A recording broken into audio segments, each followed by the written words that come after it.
अस्सलाम वालेकुम दोस्तों। आज का हमारा टॉपिक है शकीका यानी माइग्रेन। बहुत कॉमन मर्ज है, डे टू डे प्रैक्टिस में हमें देखने को मिलता है और बहुत परेशान कुन कर देने वाला मर्ज है। यूनानी असबाब अगर इसके हम देखें तो हमें देखने में मिलता है कि अखलात, रिया और बुखारात, इन वजूहात से ये मर्ज लाहक होता है। अखलात में अखलात हार और अखलात बारिदा, और बुखारात से भी ये होता है ये मर्ज। इसके क्लिनिकल फीचर्स हम देखेंगे तो इसमें हेवीनेस रहेंगी, सर में रेडनेस रहेंगी, आँखों में और चेहरे पर फुर्की आ जाएंगी। और ऐसे मरीज़, शकीका के मरीज़, इसमें अक्सर मचलाहट होती है इनको और उल्टियाँ आती रहती है, और अक्सर देखा गया है कि उल्टियों के बाद में दर्द में कमी वाक़ हो जाती है। यूनिलैटरल पेन रहेगा, पल्फेटिव नेचर का पेन रहेगा, और ये पल्फेटिव नेचर इसका क्लासिकल सिम्टम है माइग्रेन का। अगर खिलत दम की वजह से, दमवी खिलते की वजह से ये मर्ज लाहक हो रहा है, तो जितने भी दमवी खिलते के हमें साइन सिम्टम देखने को मिलते हैं, जैसे कि सुर्खी का आ जाना, छूने पर गर्मी का एहसास होना, जो भी मर्ज की जगह है। इस केस में माइग्रेन में आप उसके सर को छू कर देख सकते हैं या कनपट्टी के ऊपर हाथ रख कर देख सकते हैं, तो आपको गर्मी का एहसास होगा। दमवी खिलते अगर हावी है और दमवी खिलते की वजह से ये मर्ज हो रहा है तो नब्ज अजीम चलेंगी इसमें।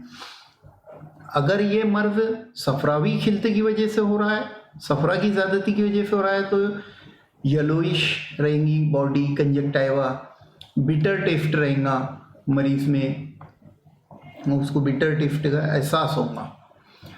हम इसको दो अक़साम में बांट सकते हैं शकीके के मर्ज को। एक है शकीका हार और शकीका बारिद। ऐसे दो तरीके से हम इसको क्लासिफाइड कर सकते हैं, उसकी टाइप्स कर सकते हैं। शकीका हार और बारिद दोनों में ही हेवीनेस महसूस होंगी, यानी भारीपन लगेगा सर में मरीज को। और जैसे कि मैंने पहले बताया कि अगर हार है तो वो दम की वजह से होगा, छूने पर गर्मी का एहसास होगा, साइड पर साइट ऑफ पेन जहाँ पर भी है, रैपिड पल्स रहेंगी, पल्सेशन जो रहेंगी फिर रैपिड, वहाँ पर अगर आप उसकी कनपट्टी को छूकर एहसास करें, उसका लम्स करें, तो आपको एक नब्ज़ चलती हुई महसूस होंगी जिस साइड में दर्द होगा शकीके का। और इसकी डिफरेंशियल डायग्नोसिस के लिए हम एक चीज़ और इस्तेमाल कर सकते हैं, वो ऐसा है कि अगर शकीका बारिद हो तो गर्म ग़िज़ाएँ और गर्म दवाओं की वजह से दर्द में कमी आ जाएंगी। उसूल इलाज, किसी भी मर्ज़ के लिए उसूल इलाज में सबसे पहले हम उसके वजूहात के हिसाब से उसका इलाज करते हैं। क्या उसके काउजेस है, पहले उनको ढूंढा जाता है, उसकी अक़साम को ढूंढा जाता है और उसके हिसाब से इलाज किया जाता है। अगर जो भी मादा है, जिस मादे की वजह से ये मर्ज लाहक हो रहा है, तो उस मादे को सबसे पहले निकालने की कोशिश करेंगे। मादे को निकालने के लिए दवाएं भी है, हुक्ना इस्तेमाल कर सकते हैं, परगशन और वेनिफिक्शन जो फसद है उसका भी इस्तेमाल आप कर सकते हैं, लेकिन फसद का इस्तेमाल जो भी फसद के कानून है उसके हिसाब से किया जाएगा। मरीज को आइसोलेटेड कर दिया जाएगा, डार्क और वेंटिलेटेड, वेल वेंटिलेटेड कमरे के अंदर मरीज को रखा जाएगा, जो कि खामोश हो, वहाँ पर आवाज़ें ना हो, क्योंकि अक्सर शकीका के मरीज को आवाज़ें और रोशनी उससे चिढ़ होने लगती है। पाशोया करेंगे, उससे भी अच्छे नतीजे जाते हैं। और फूड और इलाज, जब हम यूनानी कंसेप्ट में किसी भी मर्ज का इलाज करने की कोशिश करते हैं तो जिद से इलाज करते हैं। तो अगर दमवी खिलत की वजह से या दमवी मादे की वजह से ये हो रहा है तो हम बारिद याबिस दवाएं देंगे, और अगर ये सफरावी मादे की वजह से हो रहा है तो बारिद रतब हम उसके अंदर ग़िज़ाएँ और दवाएं देंगे। ट्रीटमेंट इसका, जैसे कि मैंने पहले ही बताया कि डार्क रूम में रखा जाए, आइसोलेटेड कर दिया जाए। अगर ये मरीज़ को कॉन्स्टिपेशन हो, उसको कब्ज़ की शिकायत हो, तो इत्रफिल ज़मानी 5 ग्राम, कुर्स मुलय्यन 2 अदद। मैं जितने भी डोसेस बता रहा हूँ ये हर मरीज़ के हिसाब से कम व ज़्यादा हो सकते हैं, ये हर मरीज़ के हिसाब से। तो इसीलिए नुस्खे के लिए भी हम यही बोलते हैं अक्सर कि भाई हर मरीज का नुस्खा अलग होता है, तो उसके हिसाब से उसका तयन करना होता है नुस्खे का। खैर, दमवी खिलते अगर है, आप दमवी खिलती की वजह से हो रहा है तो तनकिया करेंगे खयार शंबर देकर और उसको फ्रूट जूस देंगे। आप तिला भी कर सकते हैं जिसमें ज़ाफ़रान, माजू ऐसे कंटेन हो, ऐसे कंटेन का आप तिला भी कर सकते हैं। सफरावी खिलते की वजह से अगर ये हो रहा है तो आप उसमें हलीला के मुरक्कबात का इस्तेमाल कर सकते हैं। बलगमी खिलते की वजह से ये हो रहा है तो हब्बे हयारिज वगैरह दे सकते हैं। एक मुंजीज बलगम के लिए सिकंजबिन बजूरी, सिकंजबिन मस्तगी, अनिस्यून, बादियान, मुइज़ मुनक्का, आप इसका इस्तेमाल कर सकते हैं तनकिए के लिए। एक दिन का, उसके बाद में आप गैप दीजिए। ये जो नुस्खा है ये दूसरे अमराज में भी आप इसका इस्तेमाल कर सकते हैं जब भी आपको बलगम को मुंजिद और मुसिल करना रहे तो। एक दिन का गैप दीजिए। उसके बाद में गुले बनफशा 5 ग्राम, उन्ना 5 अदद, सपिस्ता 9 दाना, तुख्म खत्मी 5 ग्राम, तुख्म खुब्बाजी 5 ग्राम, गावसबा 4 ग्राम, शाहित्रा 5 ग्राम, इसका खसांदा बनाना है और खमीरा बनफशा 10 ग्राम के साथ में मिलाकर आपको देना रहेगा। 8वें दिन तकवीयत दिमाग के लिए, अब देखिए तकवीयत दिमाग के लिए ये जो नुस्खा है ये आप ऐसे भी उसको सिंगल, अगर दिमागी कमज़ोरी ज़ोफ आपको लगता है किसी मरीज़ में तो आप तकवीयत दिमाग के लिए ये नुस्खा भी इस्तेमाल कर सकते हैं।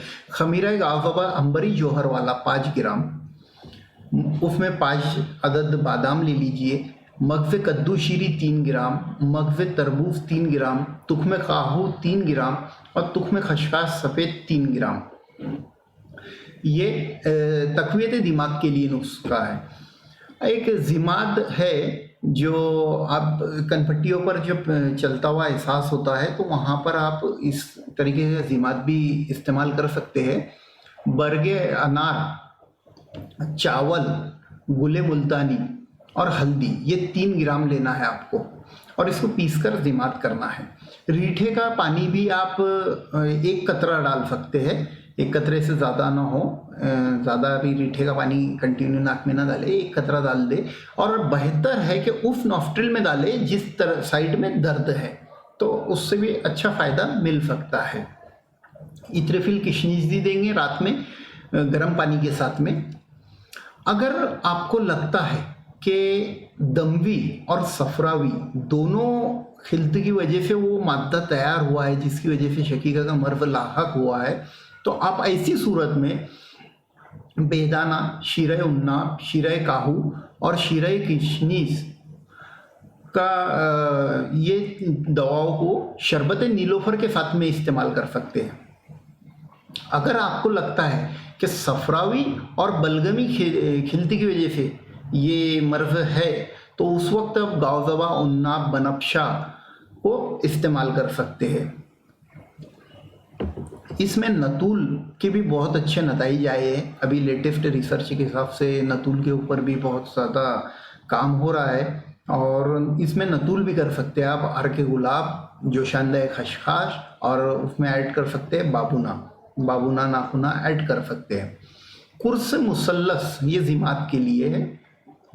कुर्स मुसल्लस आबे हिना में, या कई बार मैंने देखा हूँ कि कुछ हकीम उसको धनिए के जो हरा धनिया रहता है उसके पानी में भी घिस कर इस्तेमाल करते हैं। या तो धनिए के पानी में आप घिस कर इस्तेमाल कीजिए या आबे हिना के साथ में उसको घिस कर इस्तेमाल कीजिए उसके अंदर, और उस जगह पर आपको लेप करना रहेगा। एक हकीम साहब का नुस्खा था, हकीम मोहम्मद याकूब लखनवी, ये अपने मरीज़ों में अक्सर 1.5 लीटर गाय के दूध में 1 लीटर पानी मिलाते थे और उसमें 7 अदद छोहारा और धनिया 2 ग्राम, इसकी पोटली बनाकर उस पानी में हल्की आंच पर उसको गर्म करते थे हत्ता कि वो पानी गायब हो जाए या उड़ जाए हवा में बुखारात बनकर। तो बचा हुआ जो दूध रहता था उसको मरीज़ को पीने के लिए देते थे। अगर मरीज़ मरवे शकीका शदीद हालत में है और मरीज़ को बहुत ज़्यादा दर्द हो रहा है, तो ऐसे हालात में जनरली उसको खाने पीने के लिए थोड़ा सा अवॉइड करना चाहिए और हो सके तो लाइट और फ्रूट ऐसी ग़िज़ाएँ देना चाहिए, क्योंकि इसमें उल्टी होने का भी खतरा होता है।